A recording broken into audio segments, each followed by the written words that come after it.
Oh, reader, hi, come closer. It is April 17th and this is the second book, the second vlog for Magical Readathon that I'm going to be getting out to you guys. And yeah, I am not that excited anymore for my Magical Readathon journey.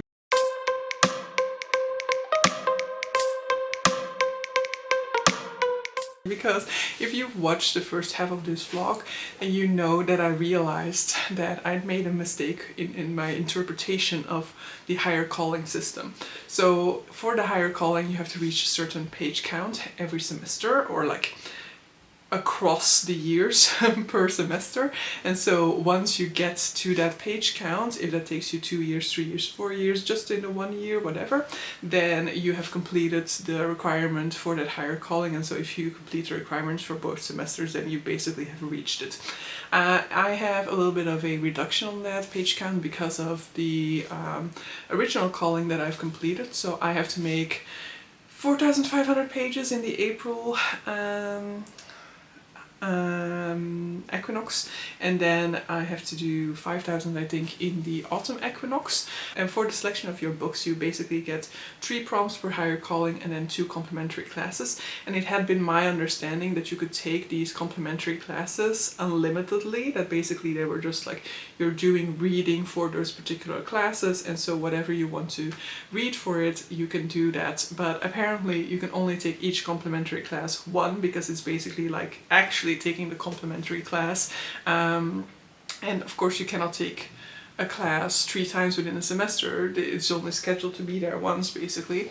And so yeah, that means that my whole reason for choosing Spacetronaut kind of disappeared, because I basically chose Spacetronaut because of the fact that I wanted the top of your TBR prompts, and I basically built my entire sort of like selection process for this month around that, because basically I have a spinner wheel that I made based off of a poll that I did over on my Discord about what top of the TBR means. And so yeah, I think I'm gonna stick to that. I am going to still count The Beheading Game by Rachel Lehman as top of my TBR, even though that will be the second time I count a book for that throughout this equinox. And that is just because it was an honest mistake. Now I know, now I won't count anything else for that anymore, but you know, for The Beheading Game I'm just going to, like I already started it, I'm gonna complete this book and I'm gonna count this for Magical Readathon, because that's what I thought was the process. But so yeah, that means that I'm currently a third of the way into the progress you need for the spring equinox, and maybe we're not gonna make it that much further. I am going to be listening to sci-fi, so every time that I finish an audiobook I'm gonna choose another sci-fi audiobook. So my audiobooks are gonna count for Magical Readathon, but I don't actually think I have anything on this TBR that can count for the 3 prompts that are Spacetronaut prompts, which is basically a sci-fi, a book with space in the title, or a book with stars on the cover. Potentially there's something with stars on the cover. I haven't checked out all of these covers. The Bone Shard Emperor, or the Bone Shard War as I see it now, might have stars on the cover, for example. But yeah, this is the 3rd book and I would have to reread the first one, so, and it's not really my intention to do that. So I think that we're mainly going to be making no progress in Magical Readathon, and then a little bit through the audiobook. So who knows, maybe I can still get to 50% that way. But my first priority reading wise at this point in time is going to be Child of Wax, or The Wax Child basically, by Olga Raven. This is a Danish author. This is the Dutch translation, and I don't know, I'm not entirely feeling it. It's like it has promise and I like certain moments of this book, but also sometimes I'm just like, what is the point of this particular excerpt? Because it's basically just sort of like chapters that can be like 2 or 3 pages. It's not really a chapter, but you have like these paragraph breaks that basically indicate that I will just describe as chapters. But I guess it's also maybe just a little bit too much of a book that just stylistically, in terms of its writing style, doesn't work for me, which is a little bit sad because I do have high hopes for The Employees by Olga Ravn because I've heard very good things about this. And yeah, I don't know, that's a very different book because it's a sci-fi and this is more of like literary, no, historical. And so we'll see, but I am quite far into this one. I don't have that much left to go. I have like 59 pages, I think, left to go in this particular book. This is not counting for Magical Readathon. I basically started this one for Read It Short and just couldn't get through it in time for it to be finished during that particular vlog, and so now I just want it out of the way so that it's no longer something that I'm dragging along throughout the month. So yeah, that is basically reading wise. My first focus is going to be to try and finish this one, but also true to circumstances that if you've seen the previous vlog you will know about, if you're on my Discord you know about. It's also, yeah, I mean, reading is not front and center on my mind, but on the other hand I also am looking for distractions, so we'll see. I haven't picked up a book yesterday. I think that is more than normal, but maybe today will be different. Maybe I'll pick something up today in the end. I haven't so far. It is 2:30. I have to go to my parents at 5, so it's very possible that I will make no reading progress today again, and that will then just be that. I have no issue with that. I'll be a little bit gracious to myself when it comes to this. But yeah, at some point I do want to be at least picking up a book again, just to see, you know, I haven't really felt like picking up a book, but that also doesn't mean that if I were to pick up a book, it wouldn't just like instantly be like the distraction that I actually need, because yeah, I'm looking for some distraction, of course, from time to time, and not a lot of the distraction is actually working. What worked was gymnastics, because on yesterday I basically watched the 2 semifinals for NCAA gymnastics throughout the day. And that worked well to distract me, but I'm up to speed. But tomorrow I can watch the finals, so that can be my distraction, at least again for 2 hours. But so yeah, let me just get into my reading. This is just an opening clip so that I know that I've started this vlog and that I don't end up having to start it on like the 25th of the month or something like that, because that would not be the first time.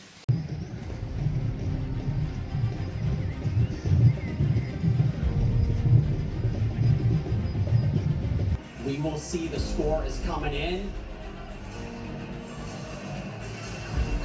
It's a 9.9 for Kaylin Chio, and that means the Oklahoma Sooners are going to get their 8th NCAA championship. They don't know it yet in the arena. They do now. Sooners, go again.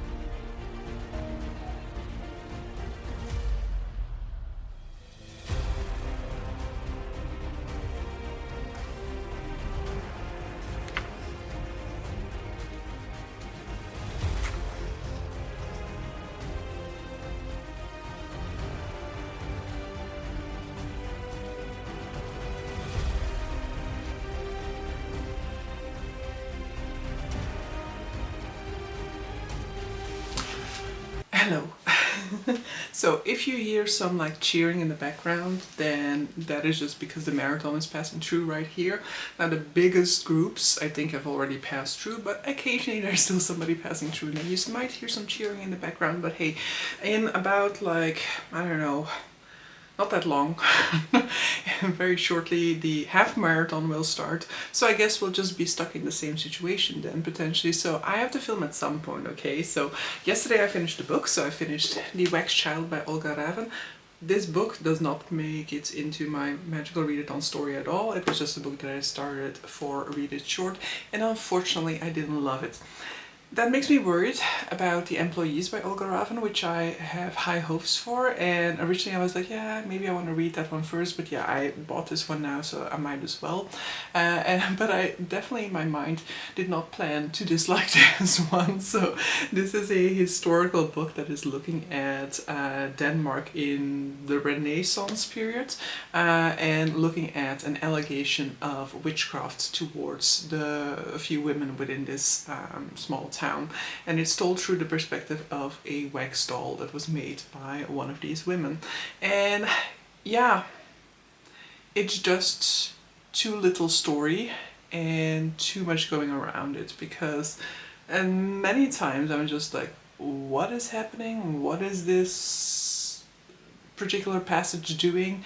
Because there's a lot of sort of like anecdotal sort of like clips being described by the wax child of things that she observes and that together form a bigger picture, I guess, but that they didn't necessarily have a lot of value in my opinion.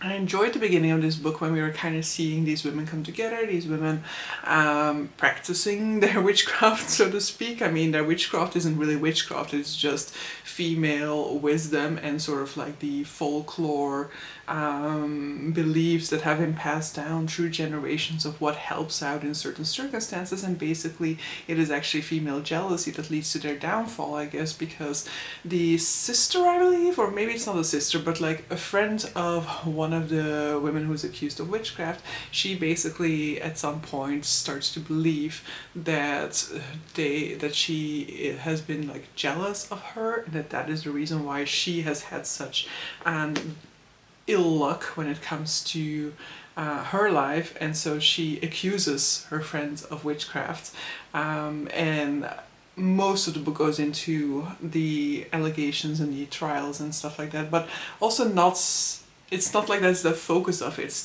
That's what I guess bothered me, is that there is so much sort of like setting of the scene of what is happening in the town and looking at the different things happening through the perspective of what the wax child understands through her connection through nature and all those things, where for example you're all of a sudden in the ear of the king or in the bloodstream of the king and gaining information from that and things like that.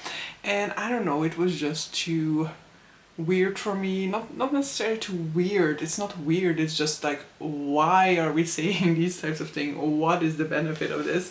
And so yeah, I just didn't get much out of those extra things. I only really got things out of the actual story, and there's just not enough of the actual story in here for me to have enjoyed the ride.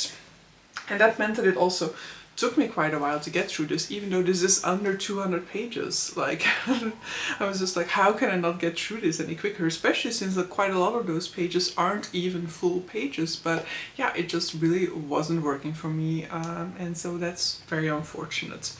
For Magical Readathon, I am still reading this book. So in the first half of the month, I spun the wheel to give me a prompt, and it gave me the prompt of the top of my TBR, so like the highest book on top of my TBR pile, and at that point in time it was The Beheading Game.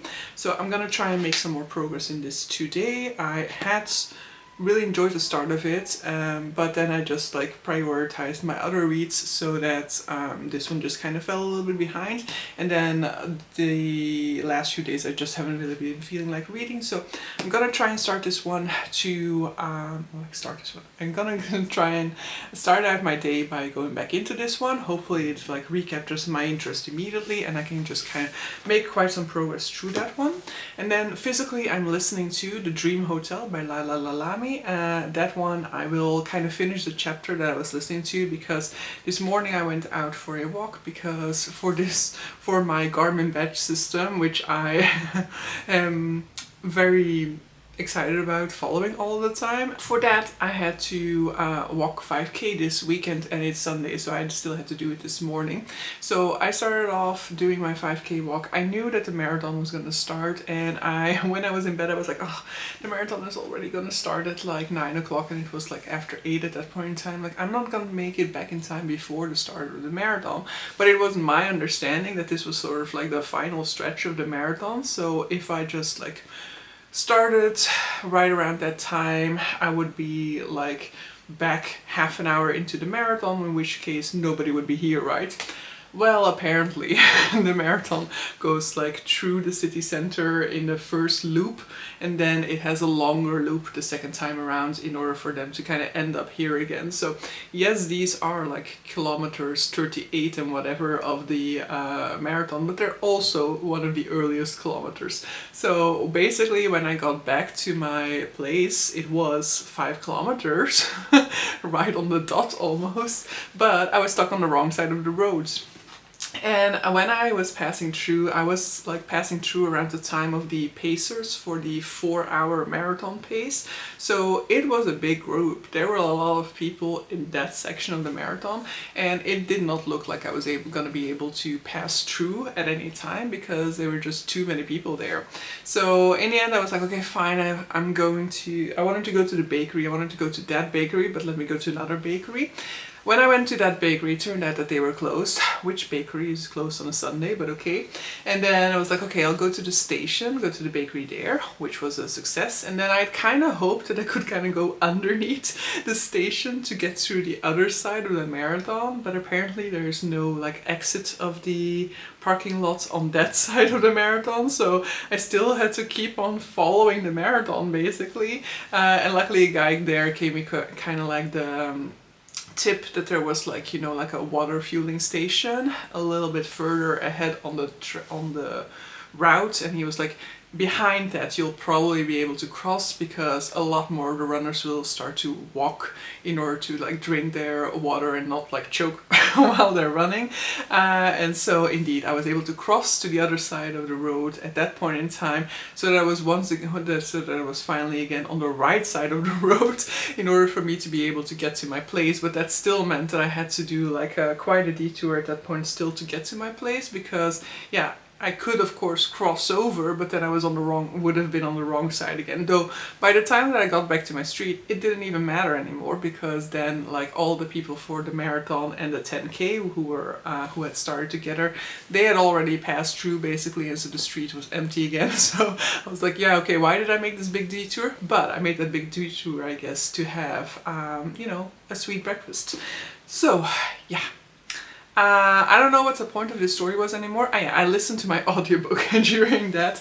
Unfortunately, my headset had not been charged. I had planned to go out for an hour. It did not even make it throughout that hour, and then in the end I was gone for like over an hour and a half. And so yeah, I could have definitely gotten more pages in, but I mean, that's fine. I also enjoyed the atmosphere. There's like a lot of people with like drum sets and stuff like that along the route, and then of course a lot of people with, you know, like their signs holding up, and some of them are pretty funny. It's like, you know, if you faint at my feet, I will pause your Garmin watch for you is one of the funnier ones that I saw. Or like, yeah, you could have just been sitting in your sofa right now. So some of those more sort of like morbid, I guess, encouragement signs to kind of get the mood up and then get a smile out of the runners.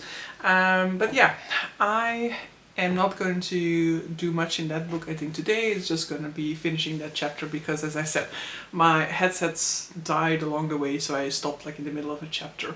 And then I'm going to insert a past clip over here, because at some point I made a spin in the first half of the month, and I did not include that in my video the first half of the month because I basically haven't started that book yet. So let's bring it over to past Cleo. And we shall spin again. Did I do anything? Am I spinning?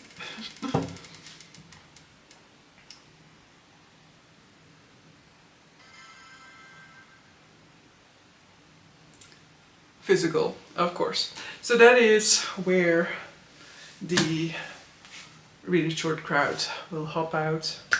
And hello back to you guys from the Magical Readathon vlog. The next book that we will start is going to be The Faraway Inn by Sarah Beth Durst, which I really don't remember why I placed this on top of the pile when it entered. There was something to do with like the most recent thing, because when most recent came up, I didn't want it to be the books that I bought in Waterstones, but that was actually no longer a problem the moment that I bought this book. So why did I place it on top of that pile?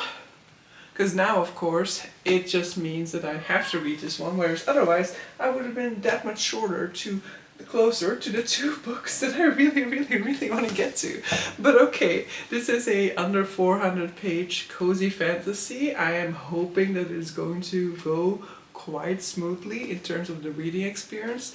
I might have to check, maybe even have access to the audiobook for this one, and in this case this might be one of the few books where I'm gonna go the audiobook route, even though it is on my physical TBR, because I do think that when it comes to cozy fantasy I am gonna be able to follow along to the audiobook and not lose track of anything that way.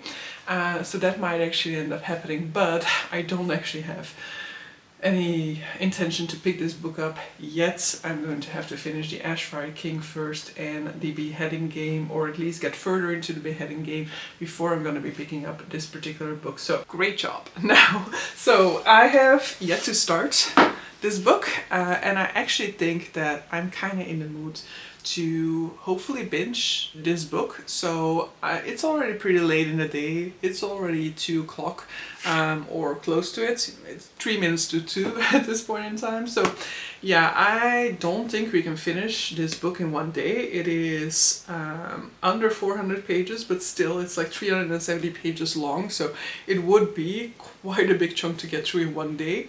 Who knows? But in any case, I think I feel like this is the type of thing that I want to be reading now, a cozy fantasy, and so hopefully I'll get really invested into this and get a decent way of decent chunk read in this book today. So yeah, that's what I'm going to be doing now, I think. So I'm going to start off kind of getting into the Beheading Game. Who knows if that is like sucking me in completely.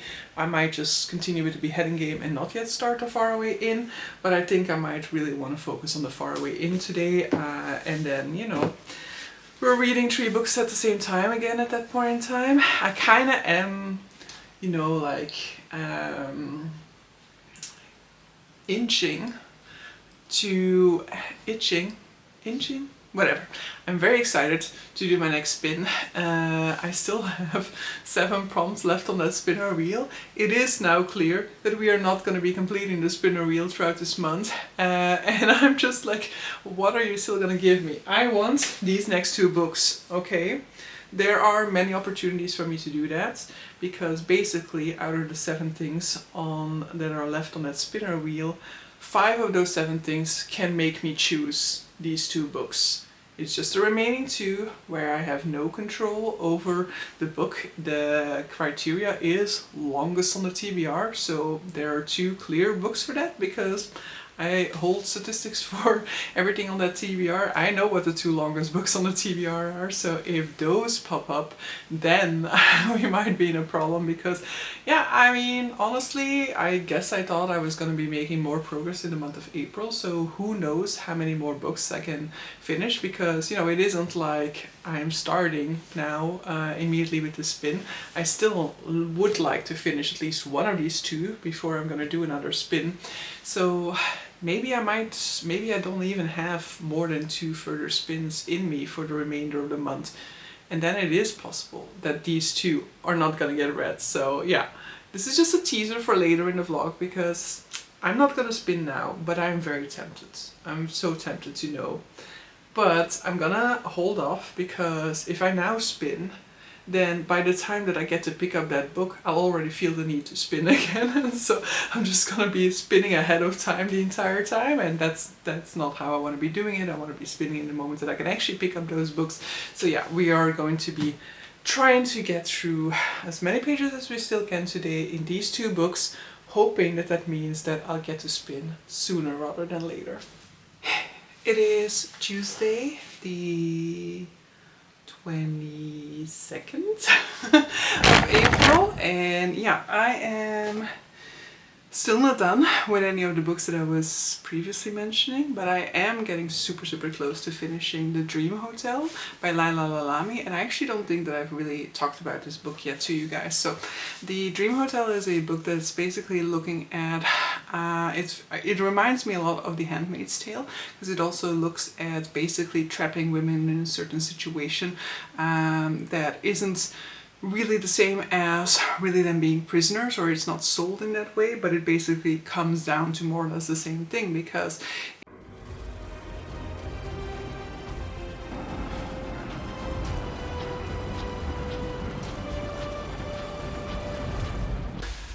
hey guys, it is Friday, the 24th. I don't know when I last updated you guys. I think it was at the beginning of this vlog only, and so we have gone probably a full week without me talking to you guys. But so yeah, I have finished the book in the meantime, and that is The Dream Hotel by Lala Lalami. So this is a book that I have listened to. I have the physical one from the library, but in principle I have actually not read a single physical page of this book because I listened to it the entire time. And this is also a new 5-star read because this one is a book that I wouldn't say I loved, but this is a book that is very impactful. It is anxiety inducing, it is desperation inducing, it is angering, and it's also somewhat not too far outside of the range of possibilities. I mean, I definitely don't think we're there, and it's probably more of a US thing than hopefully a Europe thing, but still, this is a book in which we're looking at a future where all of the data that is available out there about you can be used against you, basically, because there is this algorithm that was developed to kind of calculate the risk score of a person, and the risk score is basically the risk that that person is to somebody else in society, and then not to society as a whole, but it can just be to one particular person, for example.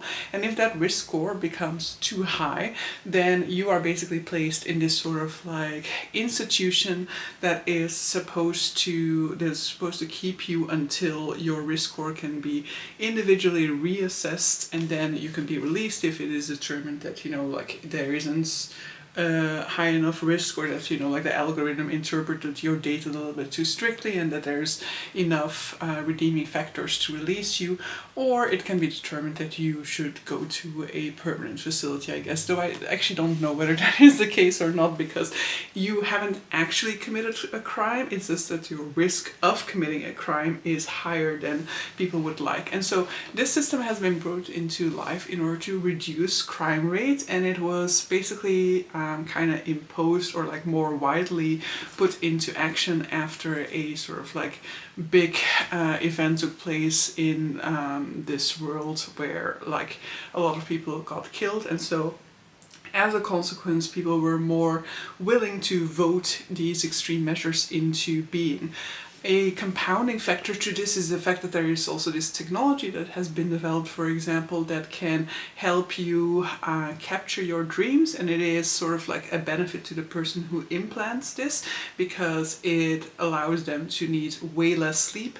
And so we see a lot of people having this implant due to reasons that have to do with productivity at work, but also young parents who want to be able to survive on less sleep. And so our protagonist is a young mother who is returning from a business trip to the UK, and on her way back she is flagged over at security because of her score being too high. So she is taken to this facility, and this facility is definitely no nice place to spend her time. She isn't given a lot of explanation about why she is there, what has been the reason why she was flagged, what is the reason why her score is too high when all the previous years her score has been well enough to avoid this type of situation. And we are following her time within that detention center. And as I say, it is anxiety inducing, it is desperation inducing, and it is angering because the treatment that she receives and that all the women in that facility receive is just angering because, you know, they are suspected of potentially forming a risk to a crime, but none of them have committed a crime, or they haven't committed a crime in any case for which they are in that facility. However, the people who are basically taking care of them over there, who are basically supposed to be like the law enforcement within that facility, they are treating them as if they are outright criminals, as if they're the lowest of the low, as if they have no rights, they only have privileges. And so a lot of things are held against them, a lot of harsh treatment is undergone by them, and you very much start to feel how they have no power over there, how they are just subject to a cold system that doesn't take them into account as being human beings, and rules that seem to change according to the whims of the people who are taking care of them, and who are also seem to be running in order to keep people there as long as possible. And so yeah, that is just what I'm gonna say about this book, but I thought it was really, really good. As I said, I definitely felt my anxiety spike in the moments in which, you know, she is getting at her most desperate. I was also definitely desperate. A lot of this time I was just desperate for this book to be over and for me to know whether she was gonna make it out of there at some point or not, how this was all going to unfold, because it was just like bad situation upon bad situations upon bad situations. And it also made me feel about the character the way that, you know, a lot of people tell her. Like, a lot of people are telling her, like, not to be so confrontational, to just go along with what they're saying, to basically become invisible, to not talk back, to not act out in a way that doesn't comply with what they want. And you know, as a reader, I start to feel that as well. I start to feel like fear of like, oh no, what is she going to say? Oh no, is she going to try and do this? No, no, don't do that. Just stay under the radar. Just do this or that.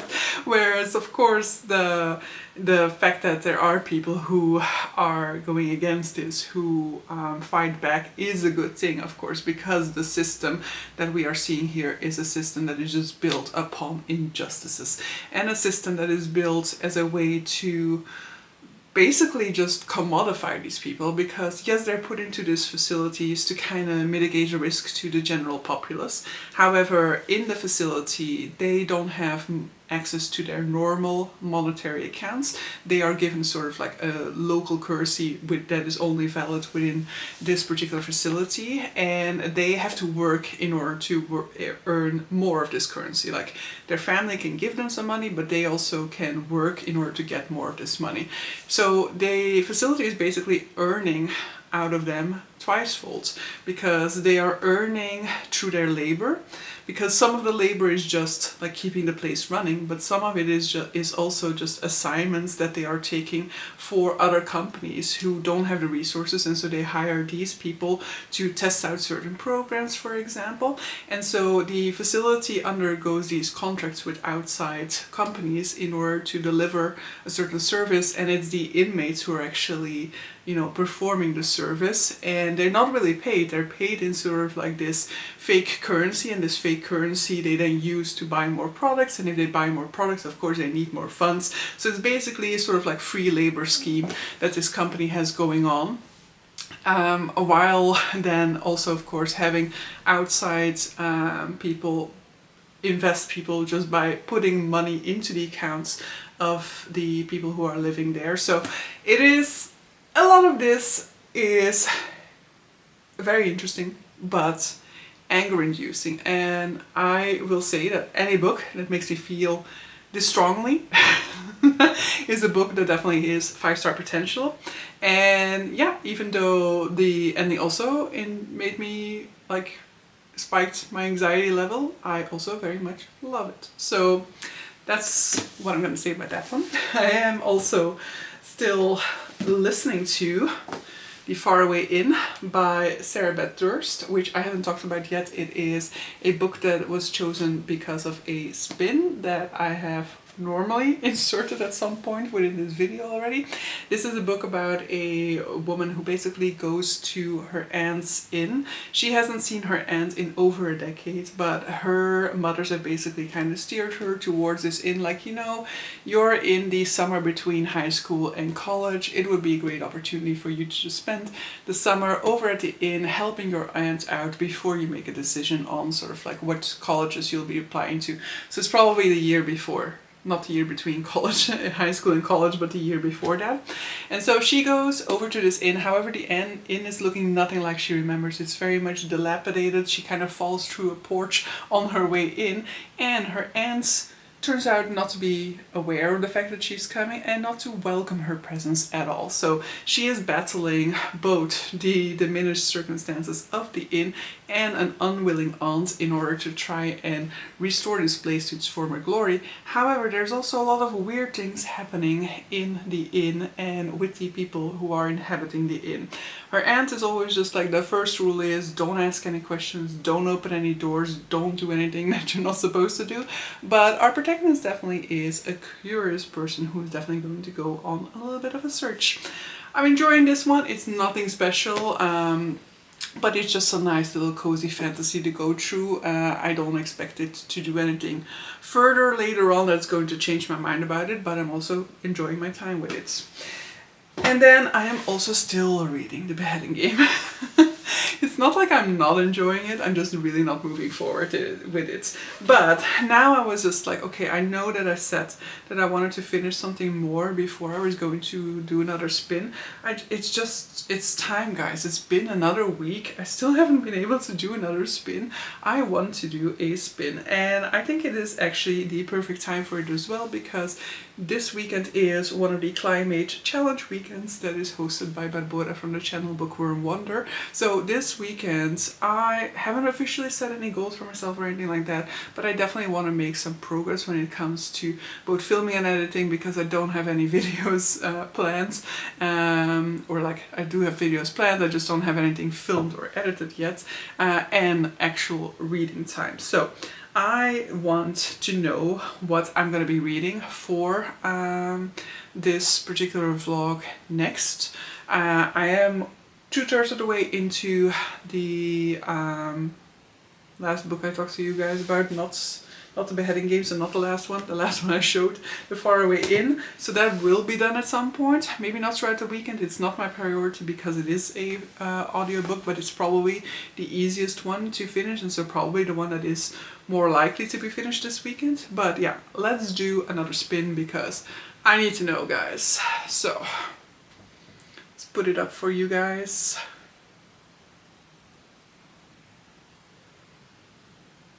Did that say something? So before I will check what that result is, let me say what I want. I want physical or most interested in. Because if it is physical, it is the highest book on this pile. If it is most interested, it can still be the highest book on that pile. What I don't want is the third option that is on there, that is still on there 2 times out of what, how many do I still have? 7 or so maybe on that wheel. So I don't want that option, which is longest, because that is longest on my TBR, which would be one of these 2 over here. So physical, nice. So that means that the next book that I'll be picking up is By Blood by Salt by J.L. Odom, which is a military fantasy that won Spiffbo last year. It is therefore a self-published fantasy book. I've heard really good things about it. I have forgotten everything about it, which is also good because I like to go in blind. But I was really excited about this book when I heard somebody talk about it. I think I listened to Tori from Tori Talks talk about it, and then I decided that I wanted this. I promoted it for the Of Queen's Witches and Valkyries book club, and then I didn't end up reading it in the month of March when this one was actually the book for that month. So we are rectifying that. I'm reading it now. It is under 400 pages, so that's also nice. That means that there is still a chance for me to finish it within this month, and I hope to do so. I hope to even finish it. That might be saying too much, but it would be nice to finish it this weekend, right? I don't really expect to finish The Beheading Game this weekend, unless I'm gonna all of a sudden get super invested with it. I feel like The Beheading Game is one of those long haul books in which I'm gonna be making some progress every day, but I'm not gonna be like going through 100 pages in one go, for example. And I'm hoping that By Blood by Salt is gonna be that type of book. But so yeah, I have my next choice.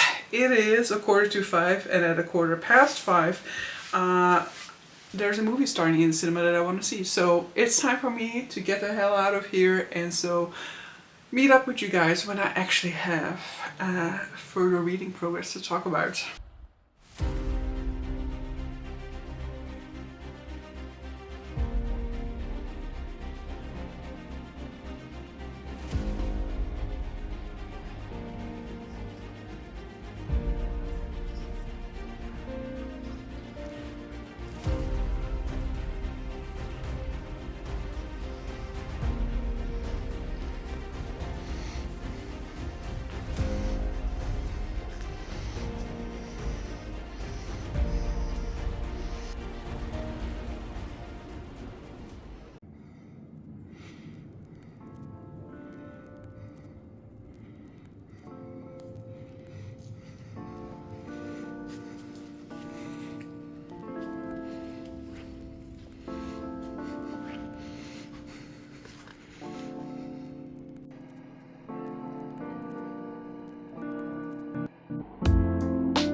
morning.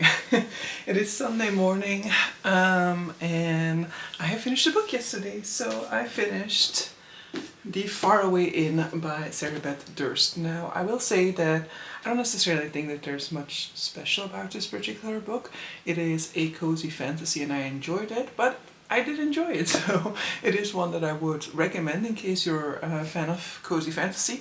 I will say that I don't have like a huge sort of like experience level with cozy fantasy, so I don't have a ton to compare it with. It's not like I don't read cozy fantasy, but it's also not something that I read like on the regular. I have definitely read some cozy fantasies. So I have finished it now, and yeah, I enjoyed it. It is also surprisingly going to be able to count for r/fantasy because there is unusual, not steam powered, electrical powered, or whatever powered type of transportation in here, because at one point there is a whole bunch of people who are riding a turtle. So unusual transportation unlocked. Now, I enjoyed this, but it is, you know, like, it is what it is. It is not a sort of like hard-hitting book that made me feel all the feels. It didn't have the most amazing theming in the world, the most amazing character building in the world. It's just a nice escape. So if you want something light, cozy,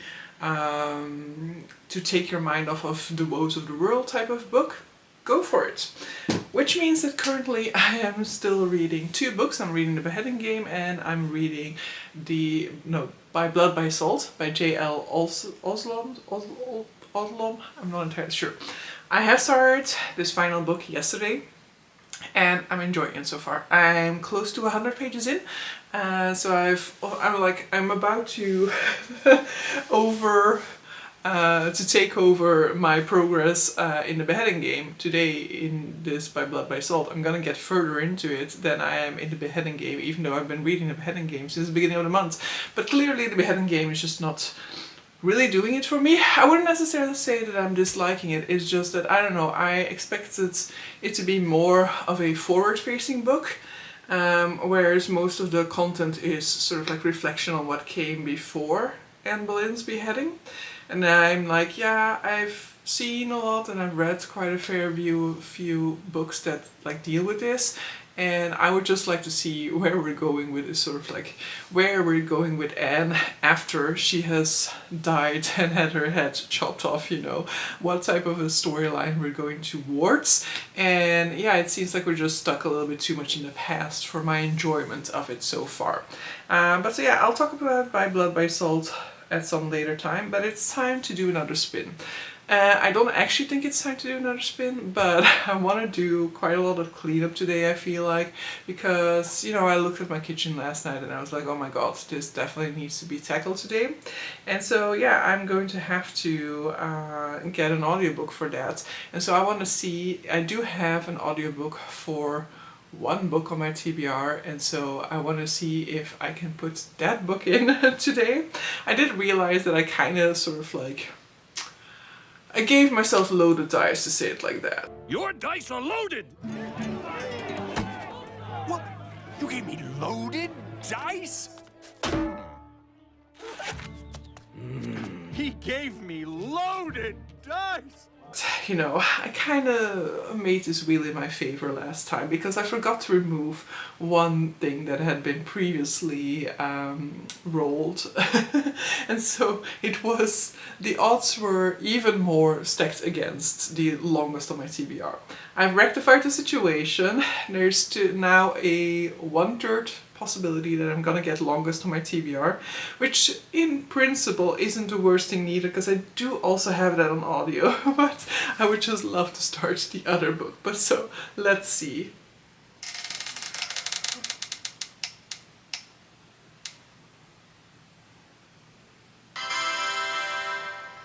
That seems like one word. Okay, you know what? The spinner wheel loves this prompt because it was on there 5 times. So to be fair, it had the highest chance, of course, of being selected. But at this point in time, it is on there the exact same amount of times as the 2 other prompts, and it's still giving me physical. I think like every single time it's spun this month, it has been physical. So good on me, because that means I can get started on Green and Deadly Things by Jen Lyons, which is the book that I want to listen to right now. I mean, I would prefer to do it physically, but I'm gonna start out listening to it. I think I'm gonna start out by doing a little bit of Lego first, because then I'll have more of my attention on the audiobook, and then I'll move on to some cleaning. I also have to do quite a lot of laundry today and all those things, and so yeah, we're gonna do all of that while listening to this audiobook, and then hopefully just at later times throughout the month or throughout the day, depending on, I can just like switch to immersion reading or just switch to the full physical to make sure that I'm just like keeping my full attention on this, which I definitely want to be doing for a Jen Lyons book. Jen Lyons is the author of A Chorus of Dragons, which is a series that I absolutely adore, so I'm hoping to have a really good time with this one as well. Alright guys, I think it's time to put my books that I acquired onto the TBR again. And the issue, I think, is that maybe I'm gonna have to tackle the mess that is the second and final drawer of this cart, because I might actually need to go there, because look, we have added some books, okay?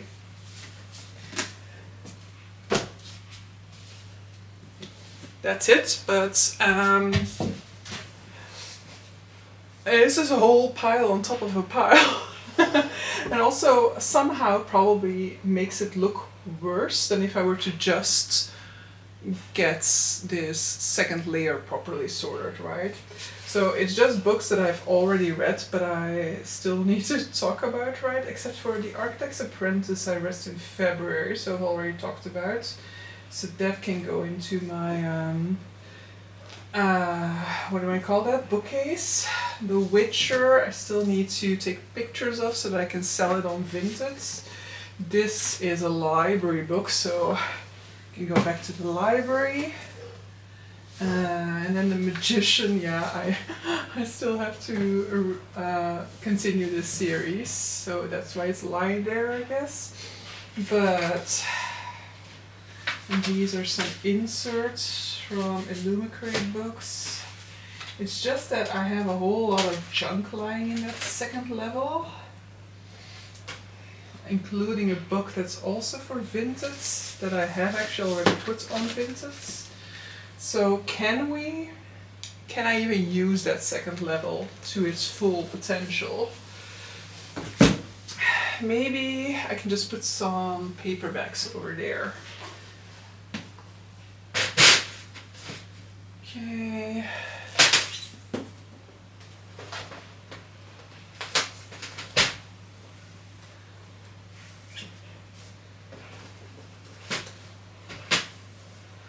There definitely are a lot of books on here that I want to get to. I swear to you guys, I'm trying to get to these books. It's just not yet happens. Splinter King can also go there, because it's also a paperback. Just move over for a second. I don't have much room here anymore to put something, because I've got some, like I got a light and some Illumicrate items hiding back there. Okay, Paladin Strength is a paperback, so can join here. And the Imposium can also go there, if I can still fit it. I think so. Okay. That would mean I can fit some of these in here, right? Maybe I want something older. Move these to the front. Raven Scholar or Ruin. This is recent on the TBR, can go to the back over there.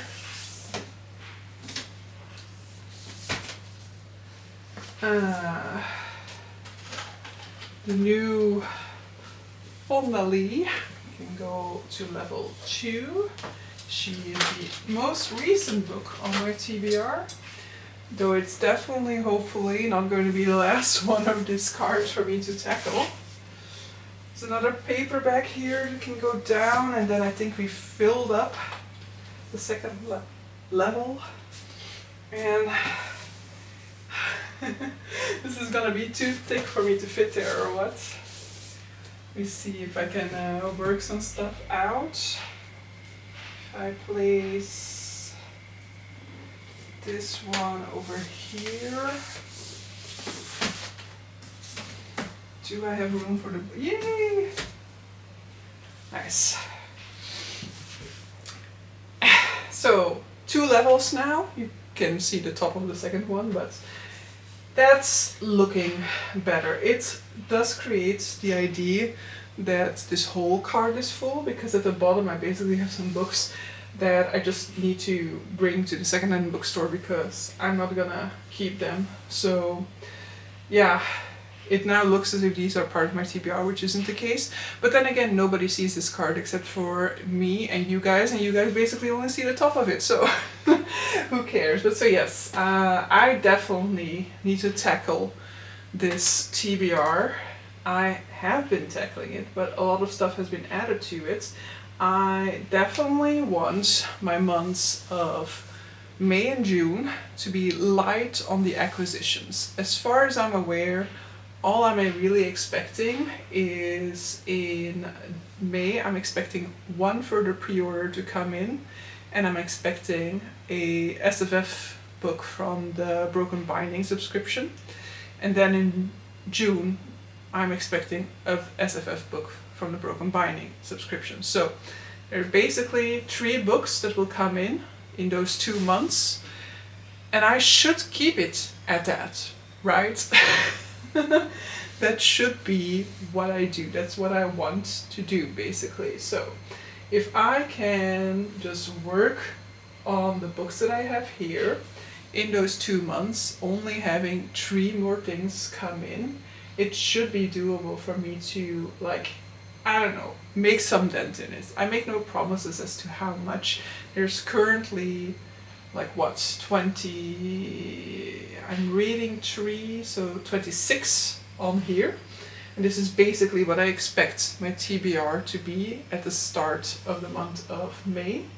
So 26 books on here. I'm gonna get 3 more, 29. So, like, I definitely need to be under 20, but I would like for it to be even more ambitious than that. Let's say we want it to be 17. This is my goal at the moment, is by the end of June, on my birthday, like the day before my birthday, this needs to be at 17 books. And then I guess I'll allow myself some books on the 1st of July for my birthday, but also nothing excessive. Maybe I'll allow myself to go to 20 on my birthday. And so if I haven't managed to get it to 17, let's say I'm at 19, then I can get 1 book for my birthday. If I've managed to get it to 15, then I can get 5 books for my birthday. Sounds reasonable, right? So yeah, that, I think that is gonna be what I do, except maybe I shouldn't make the sort of like, so maybe I shouldn't go for the sort of like birthday thingy, because I don't know, that'll make me, it'll depend, I guess. It depends on how much of the older stuff on this card I've gotten rid of. If I've gotten rid of quite a fair few of the older things on my TBR card, I will be more than happy about adding stuff to the cards. But if I've mainly gotten new stuff off of it, I might just feel like a little bit annoyed with like having gotten so much progress done and then putting 5 books on it immediately again in one go, you know. So yeah, we'll see. We'll see what we do with that, but I'm going to strive for getting it down to 17 by my birthday. So yeah. Strategy for that? No, we don't need a strategy. We're just going to go back to the concept of 2026, which is spontaneity. The books that I want to be picking up in the moment that I want to be picking them up.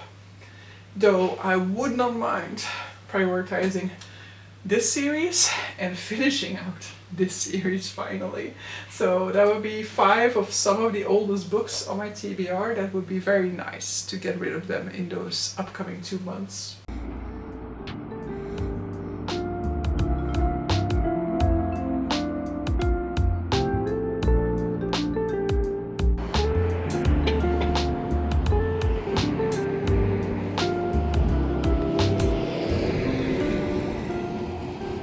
Hey guys, it is I am here to talk about the final things that I still read in the month of April, because I did still finish a few things last minute. So I have finally managed to finish The Beheading Game, and that is all to thank for the That is all thanks to the audiobook, because I finally just kind of gave in and just like downloaded Everent again, got like a free trial just so that I could unlock this audiobook, listen to the second half of this book on audio, and then it flew by because I don't know whether it was just because of the fact that I've been quite tired with the fact that I've been doing more exercise,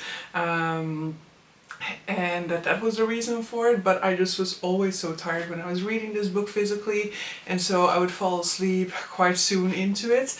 And that's not to say that it is all physical reading, because I did try another book and I did get through much more in that book after I'd also almost fallen asleep reading a chapter in this one before that. So it is something about the writing style of this book as well, but in an audiobook format I had no problem with it. So sometimes you just have to find like the format that works for you. So sometimes an audiobook definitely does help out, and I wouldn't necessarily say that that is a bad reflection on the book.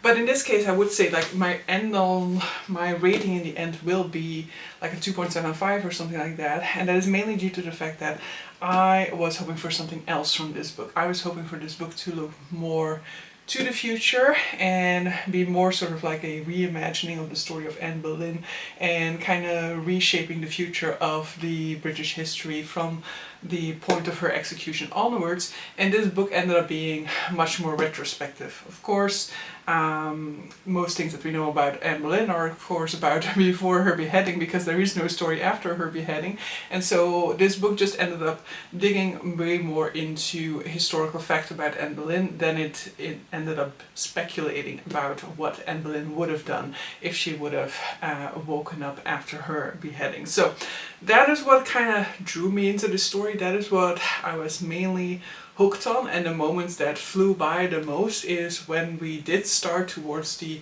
latter half of this book, focusing more on Anne and what Anne wanted to do with what had been done to her, rather than looking back to how we had gotten there.